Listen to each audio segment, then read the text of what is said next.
all, I just want to say congratulations on being nominated as one of the top 50 pastry chefs in the nation from the Food and Wine magazine. What an honor. Thank you. Let me rewind a little bit with you and take me down. When did you first realize you had this passion, this knack for cooking? And did it start with sweets? Did it start with with desserts? No, it started actually with the savory side of it. And I probably realized that around 17. My mother and father, I was a latchkey kid, would come home from school, and my mother would just be exhausted. My dad worked a little bit later, so I was like, well, how can I help out? Didn't really want to iron or fold laundry. That wasn't my thing. So I started making dinner, and I would have dinner ready when they got home.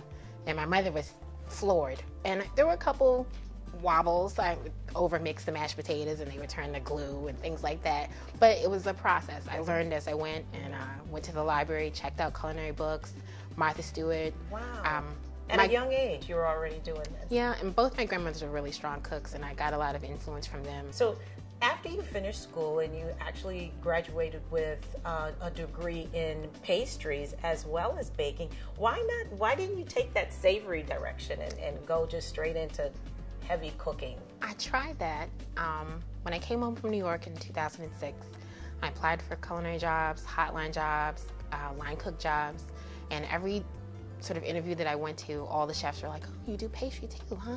And you would see like the light bulb clicking. They were like, we need somebody to do pastry.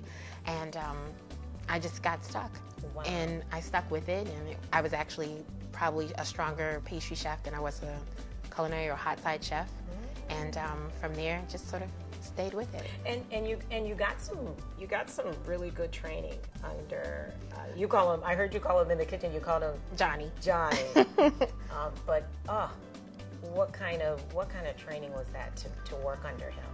You get to see everything, because you get to see it how it should be. Yeah. And not every kitchen is always like that. And for those of the people out there that might not know who we're specifically talking about, I don't want to mispronounce his name. Is it Luzini? Uzini.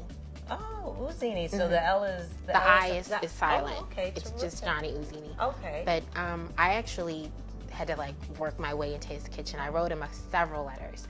And I really wanted to work for him. A friend of mine had done an externship with them on the hot side, and he suggested that I take this opportunity. And I was like, I don't know how I'm going to live in New York. New York's so expensive. And he's like, you should do it. So I wrote him a letter, several, and I called him, and he was like, yeah, come on in. So I came in, and I did 12 hours that day, which I had not done yet, as of yet. So worked 12 hours straight for him, and the rest is history. What do you find the taste buds are like compared to New York to Washington, D.C.? I heard you use the word a little bit conservative. Safe.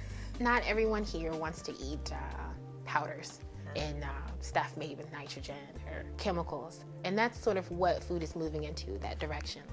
So it has to be sort of a fine line here. So I use some of those things in my food, some of those elements, but it has to walk sort of a bridge there, because you don't want to scare the guests. You don't want to make them feel uncomfortable or intimidated about ordering a dish. And you are the pastry chef for not just the Oval Room, but 2 other Knightsbridge restaurants that are acclaimed restaurants here in Washington, D.C.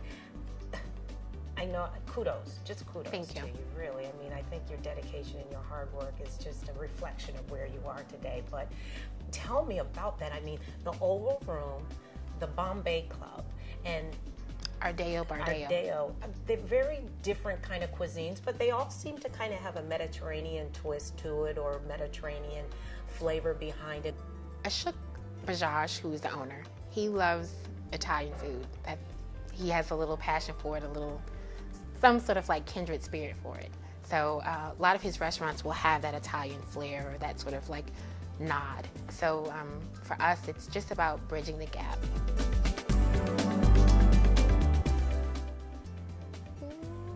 Asian food.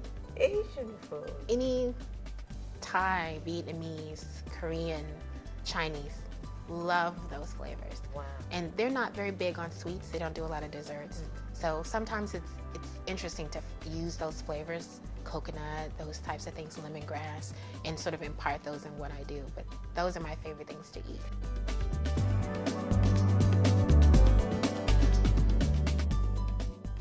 Double stuffed Oreos. Oreos. I'm telling on really. myself now, but that's my favorite.